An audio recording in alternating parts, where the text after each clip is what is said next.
G-Eazy, Freak Show. This new G-Eazy album is a mixed bag. I don't think it's his worst album, but I think it might be second worst, with Everything Strange here from 2020 being the worst. He is back to full-on hip-hop songs instead of trying to be alternative. The highlights of this are all the songs in Orange. I think the best song is South of France and One Day in Showbiz. I think when G-Eazy gets more into his storytelling bag, he has much better songs.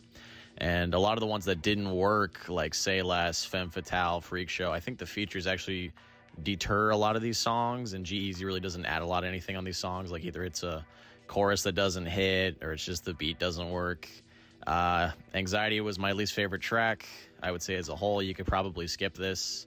Unless you're a big G-Eazy fan, I would say this album was pretty bad. Challengers.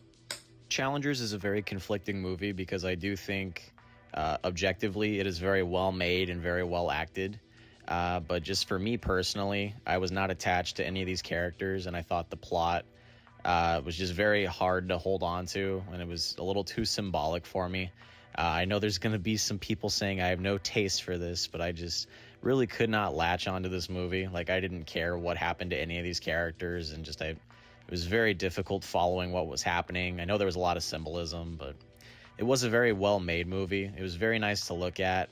I would say the only thing that wasn't pleasant was like the actual tennis scenes. I think the CGI ball was very distracting, and it was not very real-life tennis looking. And I will say that objectively a very good movie. It was not for me personally. I don't think I'll ever return back to this. I would say Challengers was a pretty bad experience. Abbott Elementary, Season 3. Season 3 of Abbott Elementary continues the show's really good run of seasons. I would say this season is just as good as Season 1 and Season 2. The characters are put into much different situations, I would say, than the previous two seasons. There's a lot more development for the characters, and then over the course of the entire series, this could end up being my favorite season of the show, with my favorite episode being episode 13, Smith Playground. The characters really shine like they always do in this show, but especially this season, there's so much growth. So much happens between them, and they really grow as people. The plot itself was a little slow at times, but I do think over the course of the season, it really did come to a head for certain characters, and then there were some other characters kind of left out of it. But overall, another solid season of Abbott Elementary. I would say Season 3 is pretty good. Go check this show out. The First Omen. If you're a fan of horror movies or even thrillers, The First Omen is a necessary watch for 2024. This movie kept me on the edge of my seat. There's a lot of grotesque things in this, and I usually can't really stomach grotesque things, but the movie is so visually appealing, and the actors are doing such a good job. The movie is so compelling that you really just can't look away from a lot of the stuff that's happening. Without getting too spoilery, the movie gets into some pretty deep themes, and there's some pretty explicit things that happen. It's mostly just gory things, and there's some images I will definitely never forget from seeing this movie. Overall, for the plot and story structure, I don't think it sticks the landing in the end, but the movie was so compelling that I do think it is a necessary watch for anyone that is a fan of the horror or thriller genre of movies. This movie was really good. You should go check it out if this is your kind of thing. My Chemical Romance, The Black Parade. This is one of my favorite albums by one of my favorite bands. If you have not listened to The Black Parade, you are doing yourself a disservice. Every single song on here slaps, and it is also a concept album from the start to the end. Every song on here is an absolute banger. Everyone's probably heard Welcome to the Black Parade or I Don't Love You. Personally, my favorite song is Mama. I think that song is absolutely crazy production-wise and just instrumental-wise, voice-wise. The feature from Liza Minnelli is so random but so amazing. Even the tracks I don't go to back a lot, like Sleep and House of Wolves, I still think those are amazing songs. I could listen to any song on this album and then instantly pick up all the other ones. If you're looking for an amazing rock experience, I could not recommend The Black Parade enough. This is one of my favorite albums of all time, and this is for sure a classic. Gone Girl. Gone Girl is a movie that is still one of my favorites to this day. I think David Fincher's direction for this movie is absolutely amazing. The cinematography and a lot of the shots look so clean in this. It is a very well-looking movie. The ensemble cast is awesome. Ben Affleck and Rosamund Pike play a very divisive couple. I think even supporting characters like Tyler Perry do an amazing job of really uplifting all of the other characters and all of their situations.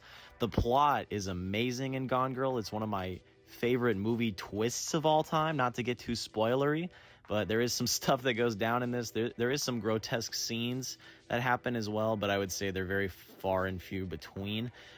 This movie is really compelling. It is a very, very enthralling watch. I was on the edge of my seat the entire time.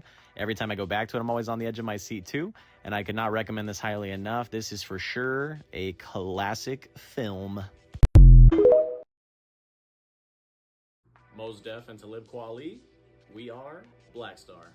Mos Def and Talib Kweli come through with one of the best hip-hop collaborations of all time with Black Star, one of my favorite hip-hop albums of all time.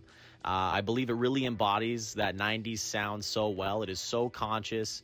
The production is very boom-bap heavy, with 88 keys and high-tech behind the boards for a lot of this. Great features from people like Common. Some of my favorite songs are like Respiration, Thieves of the Night, KOS, Redefinition, and even the ones I don't like as much, like Yo Yeah, or even B-Boys Will Be B-Boys. I just wish they were longer and a little more fleshed out. But overall, this album is absolutely amazing, so conscious, so relevant for the time, and even relevant now. I have listened to this so many times over the years, and I could not recommend this enough. If you're looking for an amazing hip-hop album and listening experience, go check out Black Star. This album is most certainly a classic. The Ministry of Ungentlemanly Warfare. The new Guy Ritchie movie, The Ministry of Ungentlemanly Warfare, starts out really hot. I was super into this movie for like the first 10 or 15 minutes. The action was amazing. The story was really gripping me right at the beginning. And then right after that, it just kind of slips. I don't think that's any fault of the actors. I actually think a lot of the actors in this movie give a really good performance, like Henry Cavill, Alan Ritchson, Henry Golding. I think everyone gives a really good performance, actually. I just think the actual script and plot just kind of falters. The movie is based kind of on a true story about a little British team that infiltrates during World War II. But just, I've never been quite as bored during an action movie as I was with this film. And I really don't ever see myself returning to this. It was just kind of in one ear, out the other ear, or my eyes in this case. And I would just say this movie is just all right. View at your own discretion. Taylor Swift, The Tortured Poets Department. Yes, I did enjoy this Taylor Swift album quite a bit, actually. I don't think I personally will find a lot of replay value in this, but I could see how, as a Taylor Swift fan, one might get a lot from this album and the anthology that followed after it. This is probably one of the most unfiltered takes that Taylor has taken. This is a very raw and intimate album, and one of her strengths has always been songwriting, and I feel like a lot of these songs really paint a pretty deep internal image of her and what she's been going through in her life the last couple of years with her ex-boyfriend and Travis Kelce. Some of my favorite songs were Florida with Florence and the Machine, Fresh Out of the Slammer, and Fortnite with Post Malone. I think more features would have really benefited this. I think Taylor Swift is really good in that collaborative role. I wish I could have seen more of that, but I will say, for what it is, this album is pretty good. If you're a Taylor Swift fan, you'll really love this. Bleachers, self-titled. This new Bleachers album is another great offering from Jack Antonoff. I had a lot of fun listening to this. I think this is one of the few times this year where I've had a really cohesive album experience, where I felt like from the start to the end I was invested all the way in the album. Not necessarily every single song hit for me, but I definitely could see how listening to this all in one sitting is a lot better than one individual song at a time. Some of the highlights for me were Modern Girl, Self-Respect, and my favorite song, Call Me After Midnight. Some of the worst tracks were like Hey Joe, which was just kind of short and a little too folky for me. Bleachers really thrives in that pop environment, so I think when he really leans into that pop sound, it usually goes a lot better. I would say this album was pretty good. You should go check this out. I think it will have a lot of staying power. Gunna, One of One. This new Gunna album really starts off strong. He makes one of my favorite songs of his of all time with One of One. I think the first 10 songs on here are so amazing. I think if he would have cut the album off the first 10 songs, it would have been like a party club anthem album for the rest of time.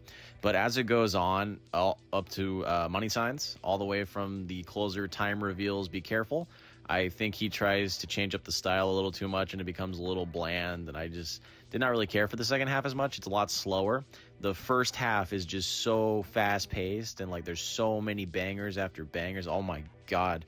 I think a lot of the features on here didn't work as well aside from Prada Dim. I think that was a very good collaborative song. But overall, I would say this album was really, really good. This is one of my favorite Gunna albums. I've never been a big fan of Gunna in the past, and I'm going to say this is pretty good. You should go check this out. Sia, Reasonable Woman. This new Sia album feels like a time capsule. This seems like it would have been an album that did really good numbers 10 years ago, 2013, 2014. All of the songs are, for the most part, really similar. They're very upbeat. They're very pop radio friendly. My favorites of this track list were Little Wing, the opener, and Incredible with Labyrinth. I always love when she collaborates with Labyrinth and Diplo. My least favorite track was Rockin' Balloon. I believe that when she goes to that lower tempo, it doesn't hit as well. This album was just very one notes. I feel like every track was just trying to be a pop-friendly radio track, and all of them are produced really well. None of them really hit for me, and I don't see myself coming back to this really ever. I would say if you're a fan of Sia or highly produced pop music, go check this out, but otherwise, this album is just all right. Andra Day, Cassandra. This new Andra Day album was incredibly awesome to listen to. It's a very fluid listen. It went by really fast just because every song is so soothing and you can just get emotionally invested in it so quick. Right from the jump, the opener, Maybe Next Time, into Narcos, into Midnight, the whole album streamlines really good. I didn't like the closer, Still and Thank You, which is almost like a sequel song to Still. I didn't like how it finished really that much, but I've gone back to it quite a bit, and I do like a lot of the songs. My favorite being probably with Midnight, and In the Meantime being a close second. This is a really good album from Andra Day, and I think if you're looking for some good R&B music, this is definitely somewhere where you should stop. I would say this album was pretty good. Roadhouse. This new Roadhouse movie was a little bit of a slog. It's 2 hours long, pretty long for this kind of movie. Jake Gyllenhaal I thought was pretty good in the movie. I don't really remember a lot of the other characters or cast that were in the film. I think it's shot pretty good. All the shots looked decently well. It was a very appealing looking movie, I thought, just visually. But the overall character and the plot, I found the plot so easy to stray away from, and it felt like the movie was setting up for it to be a sequel of some kind by the end, but I don't think this is a movie that will probably have a sequel, and it's kind of a weird one-off experience just with the way it ends and the way it's set up. I'm going to say this movie was just all right. It might be really good for you, but for me, I think it was just all right. Ariana Grande, Eternal Sunshine.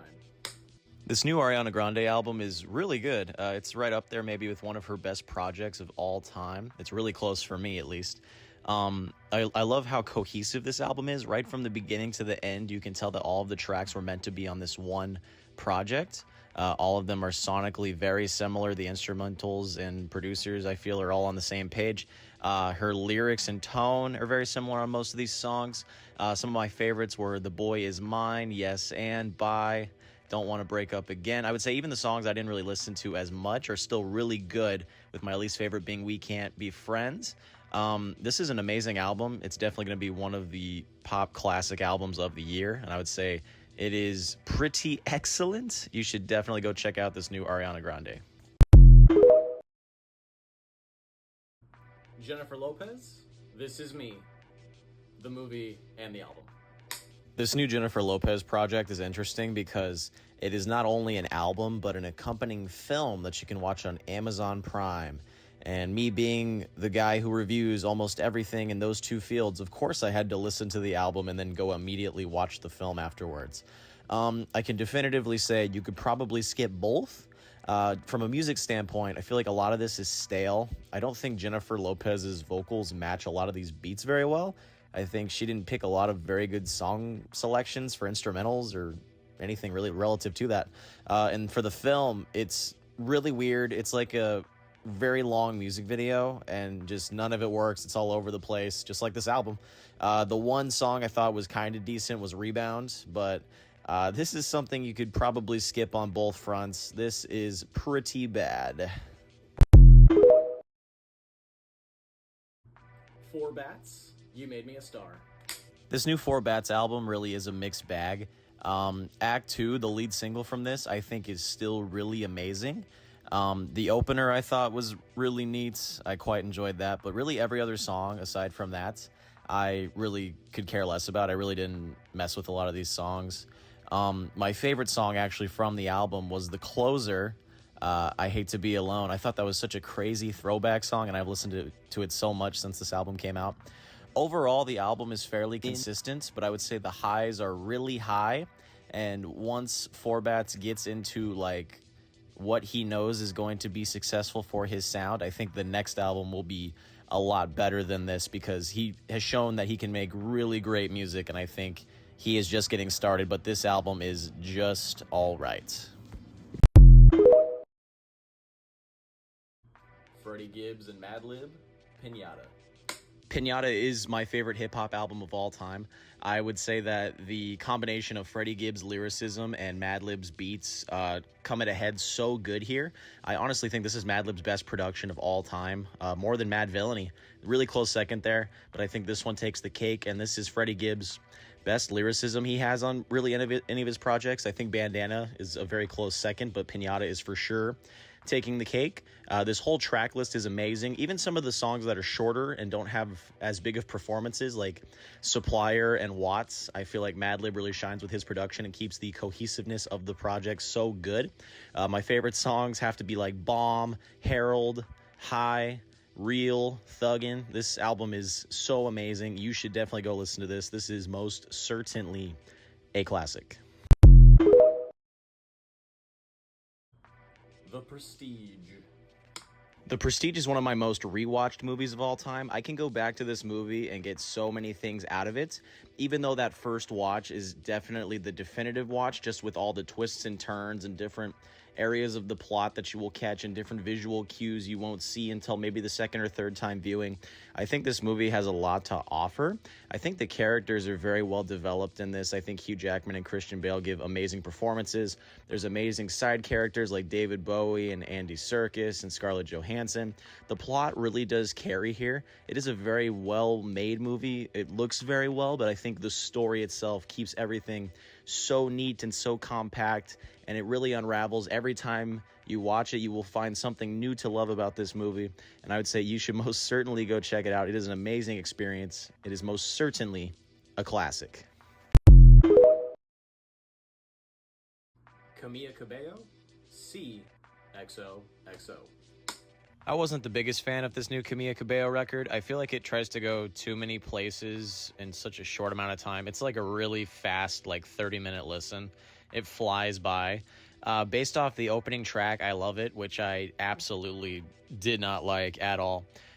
It's a very hyper-pop inspired song, like a Charlie XCX or a 21 Gex, and it just does not work. The Playboi Carti feature does not work. But then going into that, a lot of the songs afterwards delve into like regular pop. They delve into like slower, more melodic songs. There's a dance hall song with Drake called Hot Uptown, which is also pretty bad. But other than those two pretty bad songs, like the rest of it's just really mid. Like I don't see myself coming back to a lot of these. It's just trying to throw everything at the wall. I wish Pink XOXO was longer. I'm going to say this album was just all right. Beverly Hills Cop, Axel F. This new Beverly Hills Cop movie is the fourth in the franchise, Axel F, and it is a movie that is very nostalgic of the previous Beverly Hills Cop. I feel like if you were around when those movies were around, you're going to quite enjoy this movie. I think it is a little too similar to a lot of the other movies in the franchise, and I think because of that, the plot ended up being so thin and kind of paper. The characters, I feel like, weren't really fleshed out as much as I wanted them to be, even though the movie is kind of character-driven. I feel like we still have a lot of questions that are not answered for a lot of these characters, and things just kind of happen to them, not them making it happen. The plot makes it happen. But I think there was a lot of great performances. Eddie Murphy and Joseph Gordon-Levitt give really good performances. It's a good-looking movie. The soundtrack to Beverly Hills Cop is always going to be iconic. I think it is a decent movie, and you might enjoy it, but I'm going to say that it is just all right. Conway the Machine, Slant Face Killer. This new Conway the Machine album is pretty solid. I liked a good majority of the songs, but some of them, like, I really didn't care for, or just they were something I would never think about again. Dasani might be literally my least favorite Conway the Machine song I've heard up to this date.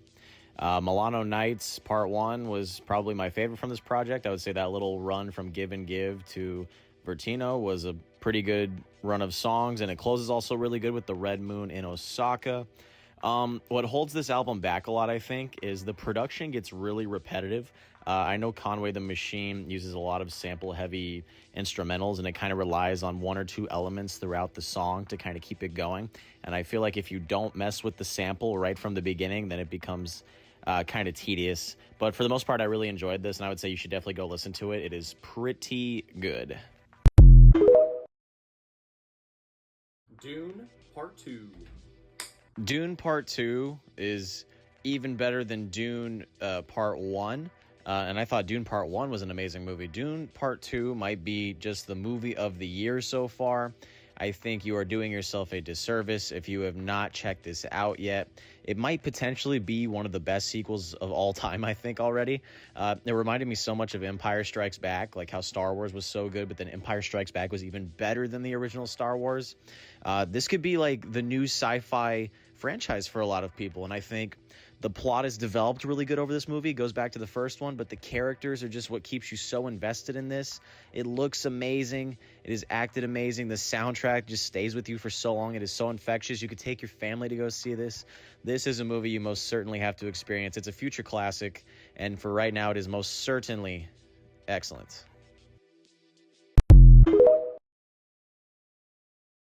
Kamasi Washington, Fearless Movements. Kamasi Washington, the famous jazz saxophonist, is back with a new project. I do think this project is really good. However, I do not think it comes close to the levels of Heaven and Earth or The Epic. Nevertheless, this is still an amazing jazz listen, if that's the kind of music you are looking to listen to.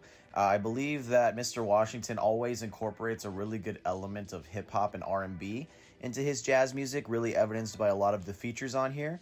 I think still sonically this album is so fluid, and I got lost every now and again from the beginning to the end, with my favorite track being Asha the First and my least favorite being Lines in the Sand. Even the songs I didn't like that much, I still enjoyed collectively throughout the track list. I would say this album is pretty good. You should go check it out. Megan Thee Stallion, Megan. This new Megan Thee Stallion album, Megan, is pretty solid. I would say I liked half of the tracks, and half of the tracks I did not care for. The ones I did like, I feel like Megan really stays in her lane that she's most comfortable with, where she's hitting you with like these aggressive, fast-paced bars over some really, really high production. And I think when she does that, the song is always really good, even if it gets really repetitive. When she gets out of that lane and goes a little more melodic or a little slower, or kind of uses features as a crutch, I think the song quality goes down a little bit. The beginning keeps that pace really good, and then at the end, I think it kind of lulls the last 5 or 6 songs, but Cobra kind of brings it back. This most certainly isn't her best album. I think there's still probably 2 other albums above this one for her, but I will say this is still a pretty solid listen. If you're a fan of Megan Thee Stallion or just rap music in general, go check this out. It is pretty good. Common and Pete Rock, The Auditorium Volume 1. This new collaborative album from Common and Pete Rock really is a nostalgic trip. Makes me think of things like what Common did in the 90s, what Pete Rock did in the 90s. It's nostalgic, but also very refreshing given the current landscape of hip hop music. The opening track, Dreamin', was most certainly my favorite. It really sets the tone for the record. It's going to be a lot of sample heavy hip hop instrumentals with Common rapping over them, with Pete Rock jumping in occasionally with another couple features sprinkled in between. Even some of my least favorite tracks in the back end of the album, like When the Sun Shines Again, I still thought were really solid. I think one or two of these songs might go too long and the samples might flip just a little too consistently, like you get tired of them over a little bit, but for the most part, this is an excellent album with some amazing lyrics and wordplay from Common, some crazy beats from Pete Rock, and I think if you really love that 90s sound, this is something you most certainly have to check out. This album is excellent. Kaytranada, Timeless. This new Kaytranada album is really good. I don't think it gets to the classic levels of 99.9%, but this is still a really solid offering, just like Bubba was 5 years ago. I think Kaytranada's best songs on this project are the ones where he stays to himself. I think a lot of the instrumental songs like Pressure, Dance Dance, seemingly, are so good. I think if he did a whole album just like that, more so to like 99.9%, I think it would have been so much better, honestly. I think some of these features take down some of these instrumentals a bit. My favorite song ended up being Witchy with Childish Gambino. That was one of the songs I thought a feature really helped on. Some of the songs I didn't like were like Call You Up or Stuntin', but overall, all the songs on here are pretty good. It's a pretty smooth, cohesive listen. I would say the house hip-hop king still reigns with Kaytranada, and you should most certainly go check this out. It is pretty good. Kehlani, Crash. This new Kehlani record is very interesting because the trajectory of her sound has just altered very significantly. Sexy Sweet Savage was one of my favorite albums of the late 2010s, and I feel like this is such a sharp detour from the trajectory of her previous albums. I don't really know what to make of it. It honestly reminds me of Drake's Honestly Nevermind, like some H&M music mixed with Lil Wayne's Rebirth, where he tried to venture out to rock music and guitar riffs. This album is really disjointed and there's not a lot of fluidity. There's a lot of different avenues that are attempted. I think a song like 8 was very reminiscent of Sexy Sweet Savage, and I think a song like Chapel was a good blend of everything she tried on this album, but I think just too many things were going on. A song like Next to You is so congested with so many things, and for that reason, I think this album is just all right. Stalley, Peerless. Stalley comes through here with a record that is very, very, very nostalgic in terms of hip-hop. It's very smooth, very cohesive. I liked every single song on here. A lot of the features were really good too, like with Benny the Butcher on Boiler Room. I did not like Jay Worthy on Middle West as much. I don't think the two styles of Stalley and Jay Worthy really mix very well. It's a very smooth listen. This is a very 90s, early 2000s hip-hop. I would say if you're looking for something that is very relaxing, this is a very good album to put on. I think it's very similar to the vein of like a Madlib production or like an Alchemist production. Songs I like the most, like I said, Benny the Butcher, Boiler Room. I like Scared Money with Kevin Durant of all people. That was a crazy feature. But overall, really smooth, really good bars. Stalley really killed it with this one. I'm going to say this album's pretty good. You should go check it out. Omar Apollo, God Said No. I wasn't the biggest fan of this new Omar Apollo album. I've been a fan of his albums in the past. I just feel like this one is very, very fixated on the longing aspect, where it's a lot slower. I feel like Omar Apollo really flourishes like a song with Spite or Glow, where it's a little more bouncy and there's more going on. It's fun and, you know. The songs were not necessarily bad. I just didn't really gel with the vibe of the album. I could still see a lot of value being made out of this if you're a big Omar Apollo fan. A song like Against Me, I don't think I would ever listen to again. That was like a full-on rap song. I would not expect that from Omar Apollo. My favorite song was Glow. I think anything in the green you should definitely check out. But for me, I'm going to have to say this new Omar Apollo album is just all right. Long Legs. Oz Perkins really outdid himself with Longlegs. This movie is pretty good. The cinematography, this movie looks amazing. There are shots that they just linger on forever that just create so much suspense and just keep you on the edge of your seat the entire time, like you're expecting something to happen, and maybe it just stays a little longer than you'd think, and nothing happens.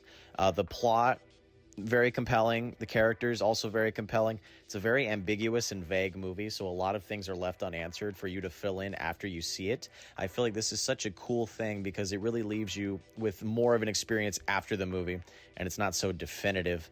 It is very unsettling. Nicolas Cage gives a very, very good performance as a guy who is pretty scary. I would say go into this movie not knowing a lot, and comment down below what you thought about it. This movie is most certainly excellent. Go check it out. Eminem, The Death of Slim Shady. I really didn't care for this album as a whole, but I do have to commend Eminem for such an amazing concept. I think the concept itself is far more interesting than any of the music on this project. The fact he was able to use AI to render his voice to how it sounded previously in the early 2000s was amazing. I did not know that going in, and I honestly think that dynamic is what holds this album together from being pretty bad. Most of the songs are pretty mid. I would say highlights were like Guilty Conscience 2, the single Houdini. I think Toby is all right with Big Sean. But for the most part, most of these songs are just like the typical Eminem from the last 10 or 15 years where it's really heavy in his voice and the rhymes are just a little too rhymey. Like he's gotten a little too good at rapping. I like the inclusion of Slim Shady. It's too bad he has to go. This does feel like a farewell for Eminem. Overall, I would say check this album out, but it is probably just all right. Childish Gambino, Bando Stone and the New World. This new Childish Gambino record really proves that Donald Glover could really do any genre of music if he wanted to. There's just so many different avenues that he goes into here. Like No Excuses is a full-on jazz song. Lithonia is basically an emo rock song. And then, of course, he sprinkles in the hip-hop and R&B elements that we've seen from Awaken My Love and Because of the Internet.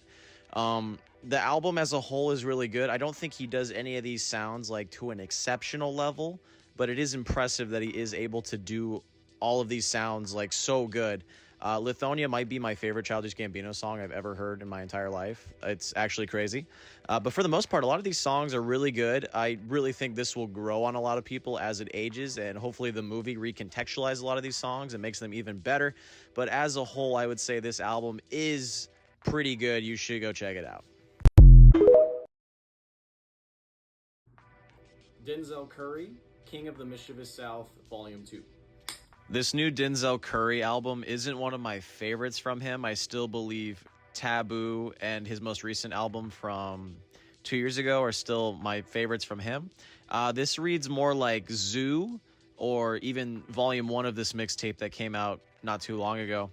Some of the songs are hit and miss. My favorites were G'd Up and Cole Pimp. I think the features really do really well on this album. I think overall, it is a very braggadocious street rap experience that I think you will quite enjoy. It's still a really good record. It's just not as deep or as conscious as some of the other Denzel Curry albums I've really enjoyed in the past. I would say most of these songs are really good, and I think the only real down parts are the intermissions or the interludes. I think they kind of break away from the kind of fast pace of the record, but I would say this album is still really good. You should go check it out. St. Vincent, All Born Screaming. This new St. Vincent album is really good. I think it's just a step below Mass Education. That is still my favorite St. Vincent album to this day. But this is a really good listen. There was not one low point at all during this entire listening experience. My favorite songs ended up being Broken Man and Big Time Nothing. I think that stretch from Reckless to Violent Times is actually crazy. I loved it so much. This is like a dystopian electronic pop banger collection, just one after the other. It's very easy to get immersed in the worlds of these songs, and I think St. Vincent does a really good job of pulling you in with really interesting instrumentation that just keeps you on the edge of your seat. You don't know what's going to come next. Her vocal performances are super emotional and keep you really, really invested in the songs, and I think you would be doing yourself a disservice if you did not check this out. This is really good. Go check it out. Young Woman and the Sea. Young Woman in the Sea is your standard yearly Disney biopic about sports where they give you a protagonist who is given against all odds something to complete that no one thinks they will do, but in the end they ultimately do. That does kind of deter this movie a lot, just kind of knowing the formula of what's going to happen. I do think the plot is the weakest point of this movie. Daisy Ridley gives a really good performance as Trudy. The movie is shot very beautifully. The soundtrack is pretty good. All of the actors give great performances in character. You definitely could watch this with your family. I think this is a great family movie. I don't think it's going to have long-lasting staying power in the greater scheme of cinema, but I do think it was a one-time enjoyable experience for you and your family. So I would say Young Woman in the Sea is a pretty good movie. Go check it out. Go watch it with your family. Go get uplifted. Clipped. This new Clippers show is really weird. It's like they almost tried to make a parody of the Lakers show on HBO Max from a couple of years ago. And it is quite dysfunctional. Not what happens in the show, just in general, the show itself is dysfunctional.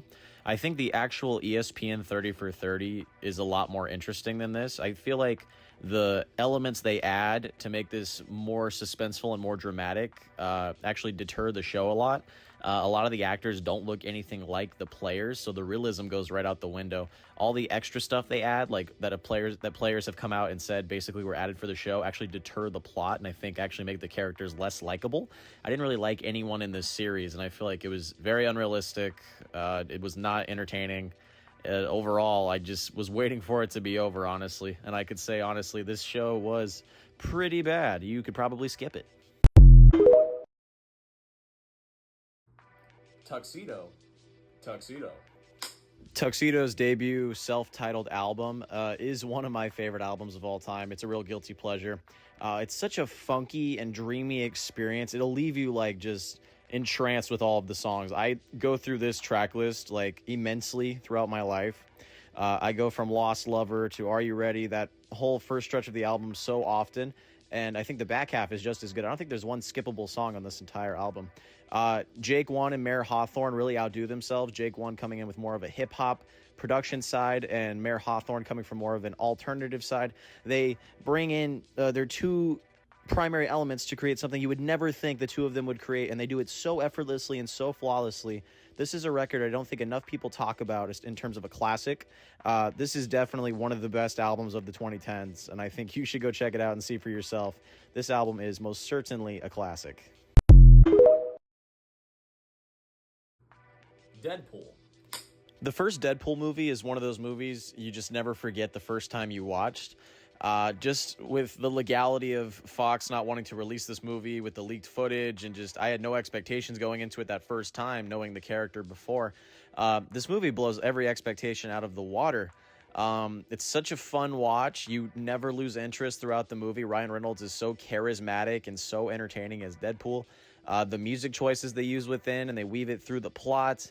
It looks great. The action's amazing. I think everyone's giving 100%. It's almost like a fan project come to life with how much little details are done into creating the best product possible.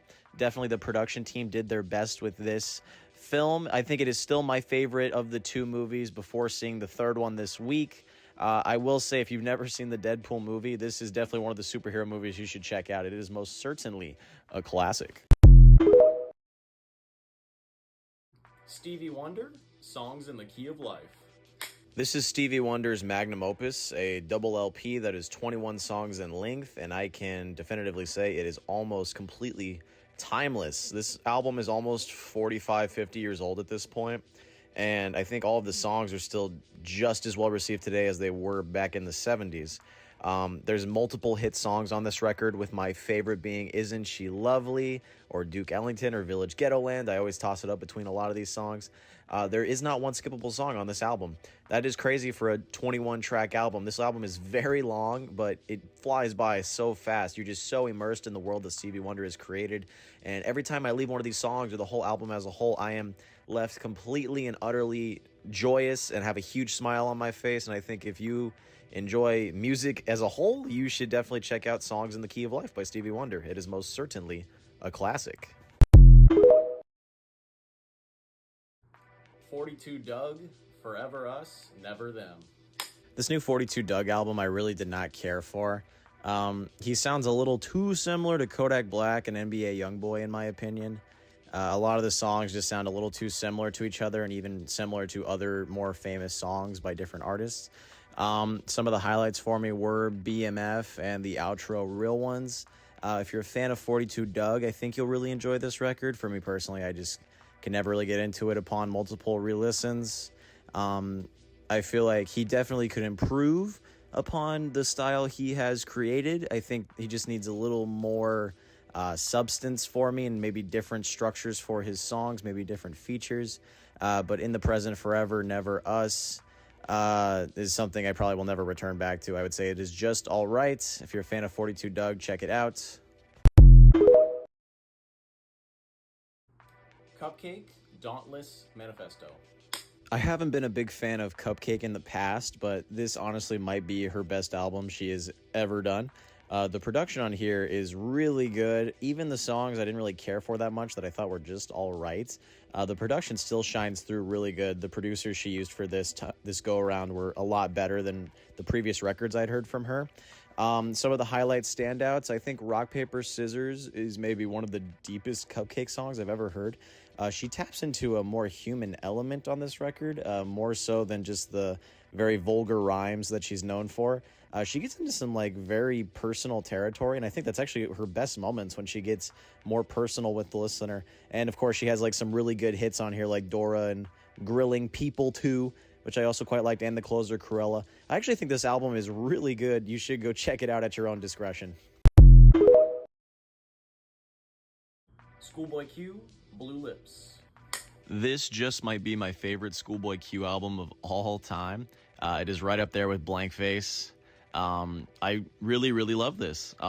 Schoolboy Q has always done a very good job of blending between different kinds of hip-hop, in my opinion. You have a really in-your-face aggressive song like Pop with Rico Nasty, and then you have something that's a little more laid back and a little more 90s influence like Thank God for Me. There's just so many different avenues that he explores on this, and I think it is a deeply personal album that explores so many different levels and perceptions of hip-hop. Even the songs I didn't really care for that much in The Green, I still thought were super good. This is most certainly one of the best hip-hop, if not musical albums of the year.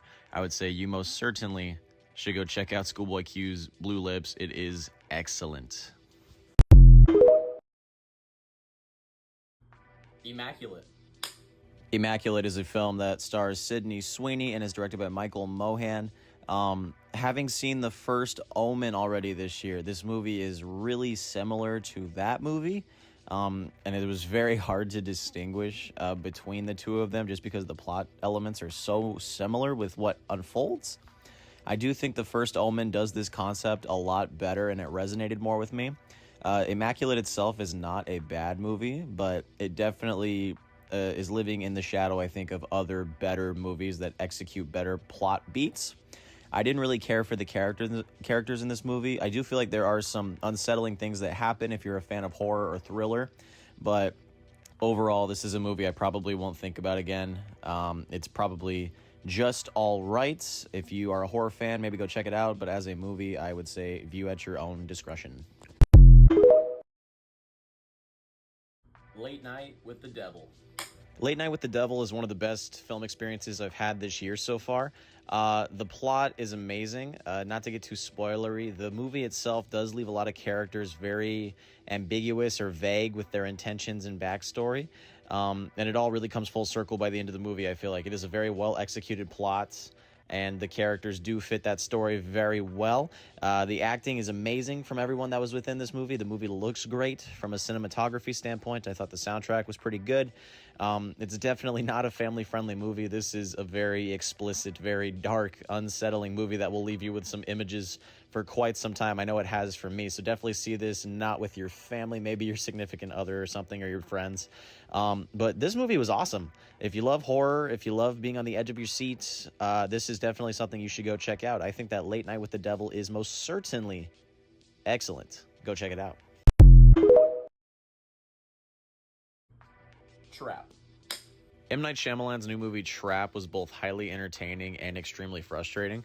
I was highly invested in this movie in the first half. I thought the premise that M. Night Shyamalan came up with of being a serial killer that's stuck at the concert was highly intriguing. I do think they go away from the premise a little bit too much in the second half, and I think the movie honestly could have been like 30-40 minutes shorter and it still would have reached the same thematic conclusions. The acting I thought was pretty good from everyone across the board. The titular character is pretty unsettling. He is a crazy psychopath, and he is amazing to watch, honestly. I think the movie looks really good. I think it's a very appealing movie to watch. I actually quite enjoyed the concert aspect. I thought the songs were okay. But overall, as a viewing experience, it was very entertaining, I thought, for the first half, and then I just did not enjoy it after that. I thought it really went off the rails. I'm going to say this movie was just all right. Logic Ultra 85. This is really conflicting because I really liked Logic during his first two albums with Under Pressure and The Incredible True Story. Those were some of my favorite hip-hop albums, even albums of the 2010s. And ever since then, he just hasn't been able to ride off of the steam of those. Like, he got more popular, but I feel like his music, like, depreciated as a result.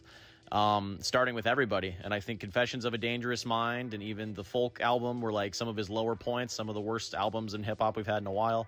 And he's just been kind of in the middle ever since then. I think this album is trying to be like a sequel or prequel to The Incredible True Story, but it seems unfinished. There's no payoff.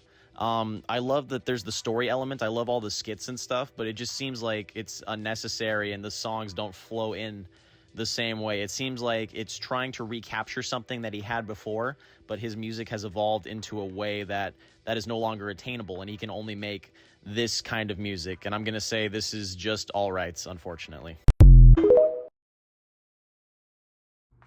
Khalid Sincere.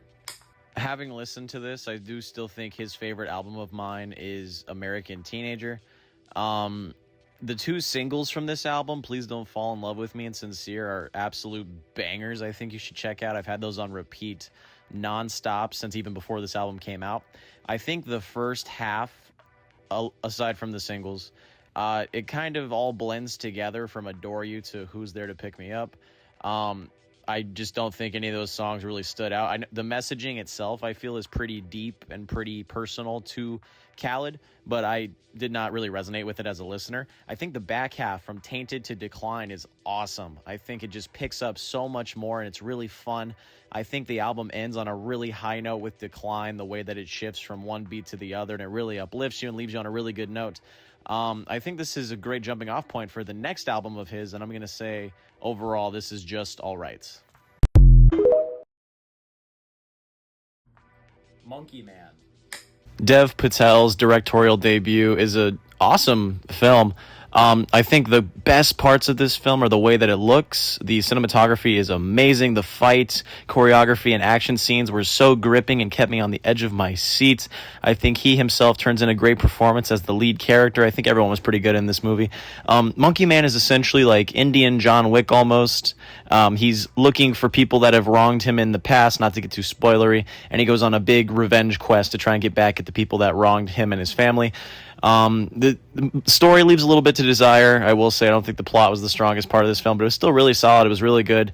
I wouldn't probably see this with your family because there is some pretty bloody or gory elements. But overall, as a viewing experience, this movie was awesome. I think it is definitely worth your time.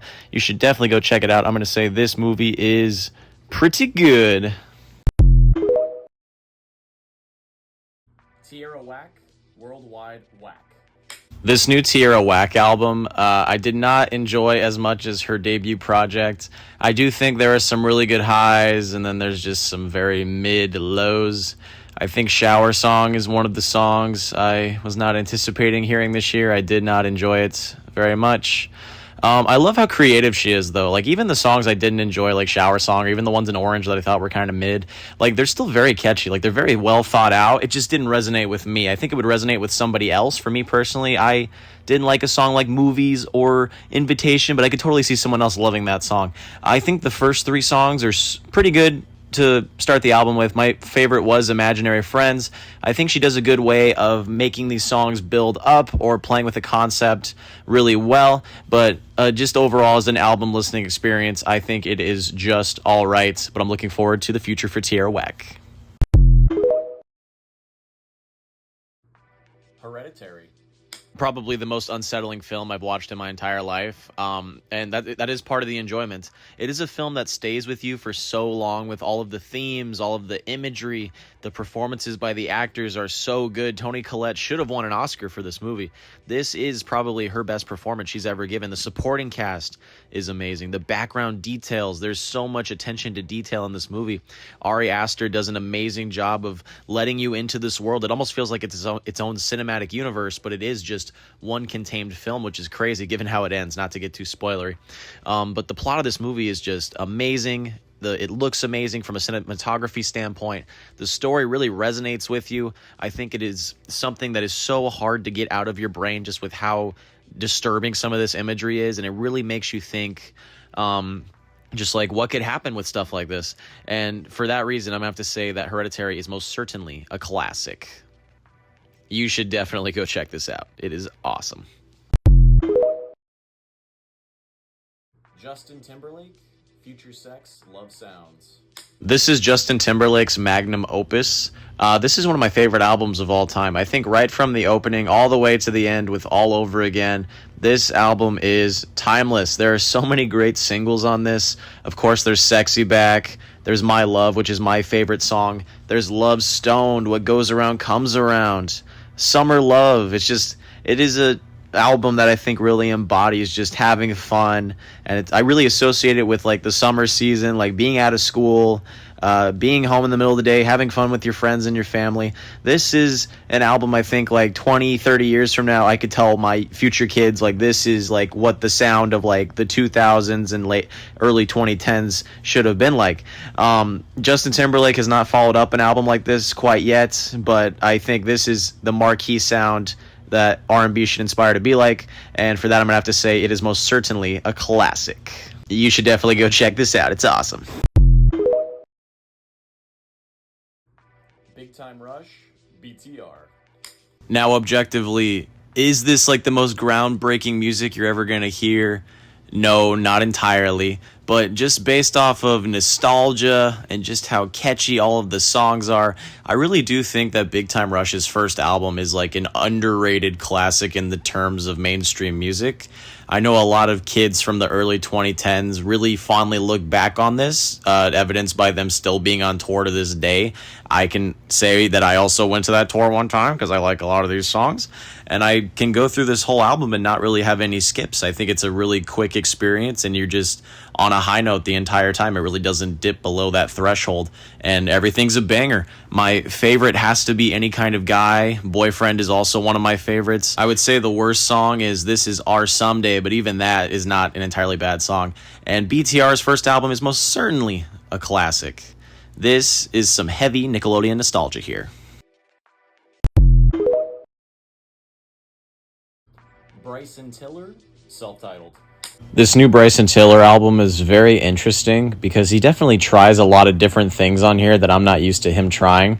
There's a little bit more balladry without the trap soul elements. He tries some different kind of instrumentation, different kind of song structures and genres.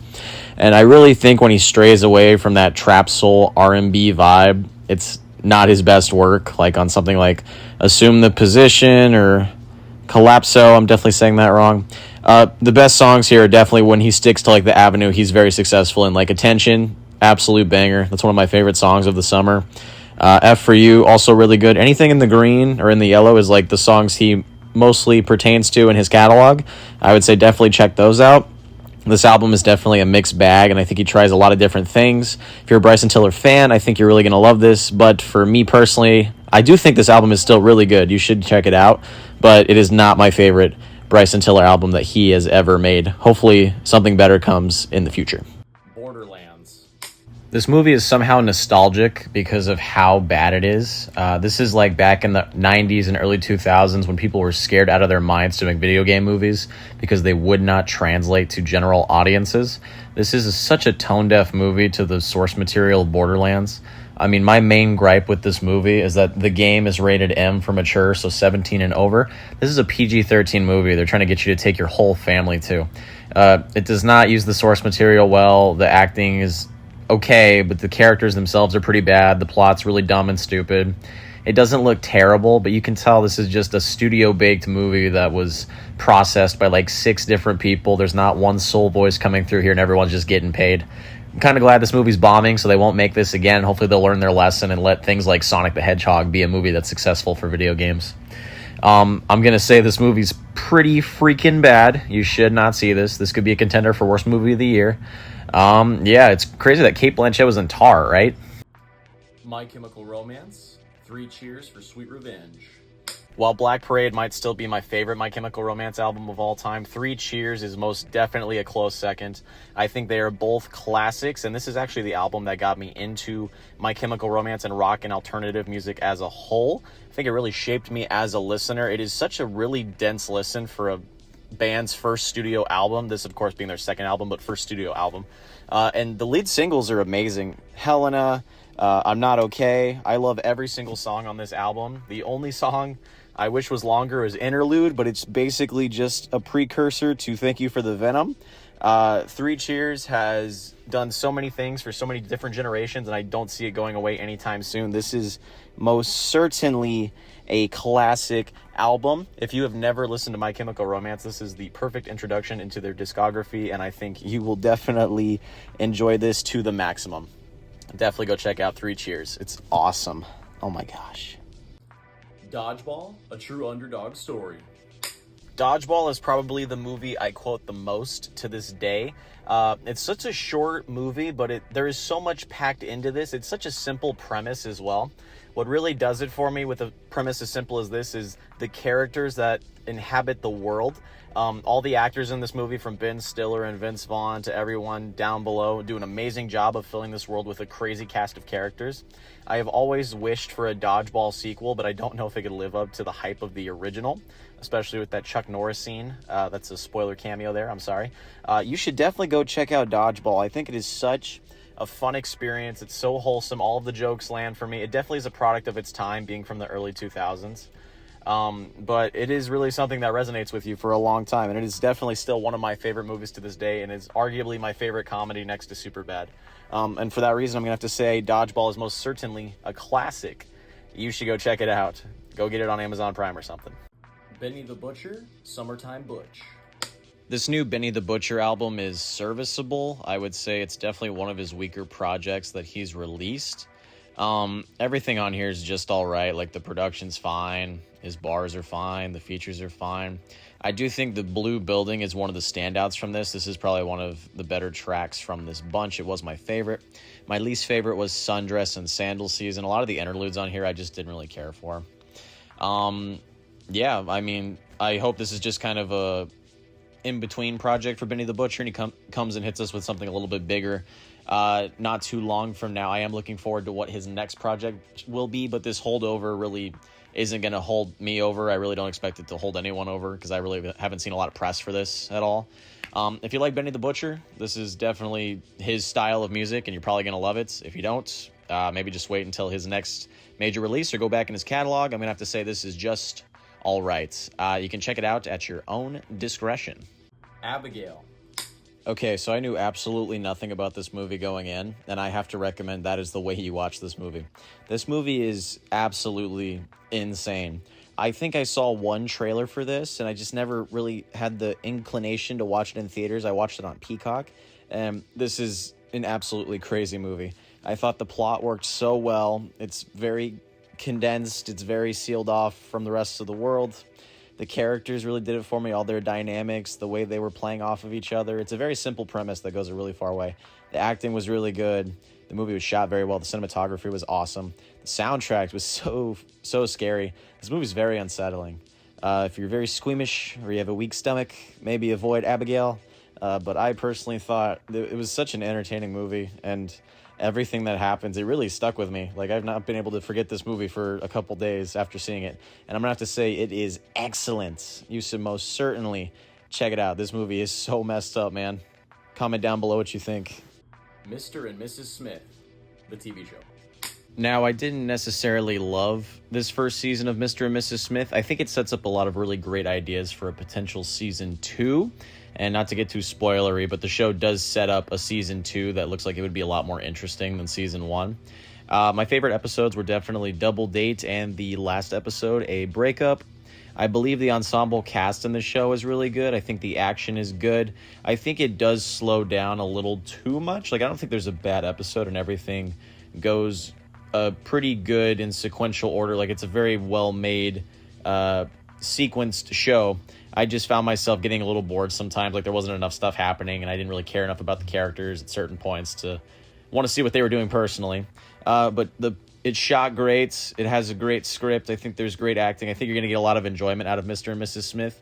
And I'm going to have to say that season 1 is pretty good. You should definitely check it out. And season 2, I feel like, is going to be really good. So be on the lookout for that. Sabrina Carpenter, Short and Sweet. This new Sabrina Carpenter album is awesome. It's a lot more R&B and bedroom pop based than I would say her previous albums were. They were like more generic, classic pop albums. This delves into a couple different dreamier landscapes for her instrumentals and lyrical input. All the singles from this were amazing. Taste, Please Please, Espresso, all amazing. But I think the best song on the entire album is Bedkim. I heard that and immediately was making, ooh, oh my gosh, sounds to myself. I think the closer, Don't Smile, is also really good. Any of the songs that were in the green I thought were just good. I didn't really resonate with them that much, but they were very good in the grand scheme of the album. The album flows really good from song to song. It's a very, very well orchestrated experience, and I do think Sabrina Carpenter is here to stay. This album is most certainly excellent. If you haven't checked it out, what are you doing? Go check it out right now. It is indeed pretty short and sweet. It's only like 30 minutes. Go take some time and listen to it. Larry June, Doing It For Me. Larry June has the best success with me as a listener when he plays to his strengths. Like on my favorite song, Breakfast in Gold Coast. That's a typical Larry June song. It's a very smooth instrumental. It's a very chill vibe. Larry's spitting some bars over this extremely chill track. And I feel like all the songs in The Orange were songs where he tried to expand out of that, and that just didn't work for me as a listener. I think Larry June is one of those comfort artists where he has that similar style every single time. Like, he has that very lush, very chill, laid-back delivery with the instrumental and bars to back it up. When he goes out of that into a more braggadocious area, I don't think the song hits as much. So this album was a little bit of a mixed bag, but overall, I would say it was still pretty good. Not one of my favorite Larry June albums, but still very serviceable. Definitely go listen to Breakfast in Gold Coast and any of these songs in the green. They are all pretty good. Benson Boone, Fireworks and Rollerblades. You know, before this album, I really thought of Benson Boone as more of a novelty artist. I'd only seen Beautiful Things trending on TikTok, and then I found out about the story of him leaving American Idol because they thought he was going to win the show so quick, and he would only be known for that. I really respect him carving out his own path to stardom with writing his own songs and incorporating his own sound, and the rock arena pop that he does on this album is really good. There wasn't really one all right or bad song on this album. Everything was pretty good or excellent. I do think Beautiful Things is an amazing single, and it is clearly like the best song on this album.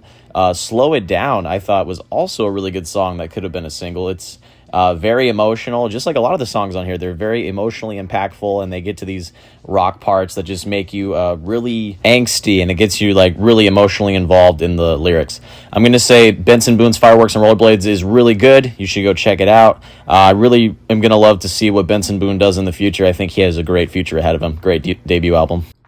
Meek Mill, Heathenism. This new Meek Mill album is a great holdover for whatever his next major project is. Heathenism is a pretty solid track list. I really did dislike any of these songs. I definitely think the best song is Whatever I Want with Fabio Foreign. I think him and Meek Mill have a really good collab energy. They work off of each other very well. This is a good holdover. I wouldn't say it's too overtly exciting. This isn't a lot of stuff I'm really going to go back to aside from that one song with Fabio Foreign, but I will say it is a really good in-between project for his next major album. I haven't been too impressed with Meek Mill's last 2 major studio releases, so I'm really hoping he gets back on track with this next big project, and this is a sign of good things to come. I am going to say that Heathenism from Meek Mill is a pretty good project. It is just a short little EP. You should go check it out. It is not too long, and go see what you think for yourself. 808s and Heartbreak, Kanye West. 808s and Heartbreak by Kanye West is one of the like top 10 albums of all time for me. It is right there with My Beautiful Dark Twisted Fantasy, but it is so different from that album. Of course, this album very famously shaped the way that hip hop and rap music was defined for the 2010s. We got people like Future and Lil Uzi Vert and Kid Cudi from this, who's even on this project. Every song on here, even to this day, is aged very well, aside from maybe See You in My Nightmares, which is a product of its time.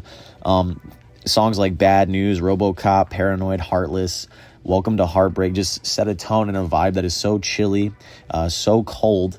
I think that every time I put it on, I just get transported to a whole new world, which is not something I can say about a lot of albums that come out.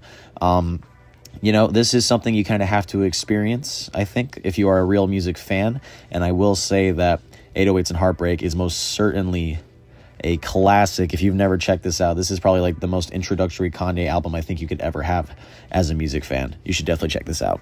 Black on Both Sides, Mos Def. Black on Both Sides, to me personally, is a very underrated hip-hop album. I know it's known as a very well-established classic, but I think like this is literally one of the defining works of the genre. Love is one of my favorite hip-hop songs of all time. I go back to this album at least once a week. I will say if I ever start Fear Not of Man, I always end up going all the way to May to December. It's very hard to put this album down once you get started with it. It is so infectious, and you can just be transported into the world that Mos Def is portraying in this record. I do think big highlights aside from Love are like Miss Fat Booty, Hip Hop, Speed Law, Climb, I think Mathematics, Mr. N, Haha. I think this is such an amazing rap album if you're looking to get into the genre, and I think most certainly that this album is a defining classic. If you've never heard this album before, you should most certainly go check it out. I think this is something you can just not put down once you get started with it. Good Kid 4. Good Kid is one of those bands that I'm really surprised not more people know of. I was only introduced to them because of their amazing cover of From the Start. Ever since I've heard that song, I've been very deep into the Good Kid lore and their back catalog of music. And Good Kid 4 is another amazing project from the band. I am biased in saying From the Start is the best track because I have bumped that song religiously the entire year of 2024. But I do also think that Bubbly and Summer are also maybe just a tier under From the Start, but also excellent songs. And even the other 3 songs on this EP are also super well made and super re-listenable. I think this is one of the most re-listenable projects of the entire year. I think you should definitely go check out Good Kid 4 and go check out all of Good Kid's music. I think they're one of the most underrated bands right now. I'm going to say Good Kid 4 is an excellent project. You should go check it out. What are you doing? Get on the Good Kid train. Brothers. Brothers gives off that vibe of a big studio streaming service film where they paid like $1 billion to all the actors to be in this, because there are just so many random famous actors in this like very B-level movie that was so forgettable. I watched it yesterday and I honestly forgot every single plot element and character like that happened and who was in it. I remember all the stars. I just don't remember like any of the character names or like what they were doing in the movie. All I can remember is that this was in the comedy section on Prime, and the movie itself was not very funny. It was almost like a drama pretending to be a comedy, but it wasn't funny, and it was neither dramatic either. It kind of had some syndrome of not knowing what it is. Just very forgettable. I wouldn't see this movie. I think it is just all right. There are some very big names in this movie, but I do not think it is worth the price of admission, unfortunately. The Deliverance. The Deliverance is a movie that starts off well enough, but then over time becomes quite boring, frustrating, and disengaging. This film has single-handedly proven to me that we need to shrink this genre as a whole of like the possessed haunted house film. I can't even believe this is the same director of some very critically acclaimed Oscar-winning movies. The movie itself and the content that it gives us is an intriguing story, but I just don't think it is executed quite as well as it could have been. I thought the characters were incredibly boring. There's some really good actors in this. They're not used very well. It looks all right. It sounds all right. It's an okay movie. I just don't think really it's worth seeing it all, and I'm going to say that The Deliverance is a pretty bad film. You should not go check this out. Hopefully some better stuff from Lee Daniels here soon. Future mixtape Pluto. I will say up front, I have never been the biggest Future fan. I only really like one or two of his albums, with DS2 being like that main album. And a lot of people I've seen in the reviewing circle don't like this new mixtape Pluto project. I love it. I think this mixtape album, whatever you want to call it, is awesome. The track list flew by when I was listening to it. Usually it feels like a drag listening to a Future album because they're all really long and a lot of the songs blend together like in enough of a sense to where they're very similar, not like it's cohesion or anything, like they're just very similar songs. I thought this project was amazing. I thought Teflon Don, Too Fast, and Oath were my favorite songs. Oath I've had on repeat for nonstop days in a row now. And I think this is an amazing track list. I think if you're looking for some aggressive collection of trap bangers, this is definitely the project you need to listen to. I'm going to say mixtape Pluto by Future is a pretty good project. You should go check it out. Dang. Heretic. Heretic is a movie that will definitely leave you with more questions than answers. Not to get too spoilery, but Heretic itself is a very philosophical movie. It's very theological. If those are themes you're not looking to pursue when watching a film, I would stay away from this movie. But I personally found it very informational in terms of certain religious things.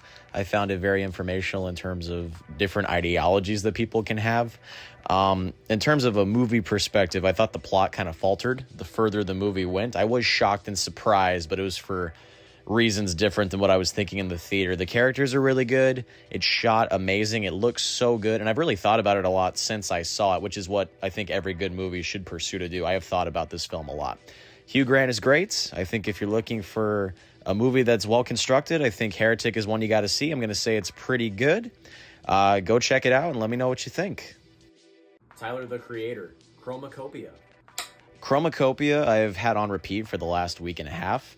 I absolutely love this album. I think it is very similar to Igor. However, I do still think Igor is just a bit better. I think sonically it maintains the same level the entire time. I think all those tracks flow into each other pretty flawlessly. I do think Chromacopia takes too many sonic detours that kind of catch the listener off guard. Well, I do love all the places it goes. I don't think it is as fluid of a listen as Igor, but it's still top tier. It is an excellent project. My favorite song definitely is Ratata. I would say a second would be Like Him. Some of these tracks are just so euphoric. I get lost in them very easily. Even some of the tracks I didn't like as much, like Thought I Was Dead, I still have gone back to very repeatedly. This is definitely an album of the year contender. Watch out for this. If you've not listened to it yet, please give it a chance. I'm going to say it is excellent. Definitely go check this out. Let me know what you think. Big Sean, Better Me Than You. This new Big Sean album is really solid. I think this might be my favorite project since I Decided. I don't think Detroit 2 was as good as it critically was received. I still think Dark Sky Paradise is my favorite Big Sean album. I know he gets a lot of flack as being like corny and like not a lot of people's favorite rapper, but I've always really liked Big Sean. I've always really appreciated the music he makes. I think I don't know. I just have a really soft spot for Big Sean. And Better Me Than You is another great example of the kind of music he makes. I think everything here is pretty solid. The only songs I did not like in the Orange, the typical Big Sean song was not great, just kind of bland. There's not a lot of substance, but there are some really good highlights like Typecast, It Is What It Is, Together Forever. I do think there's a lot of bangers on here with a lot of repeatability, a lot of playlist potential here. If you're looking for some bangers, I do think this album is pretty good. You should go check it out. Let me know what you think.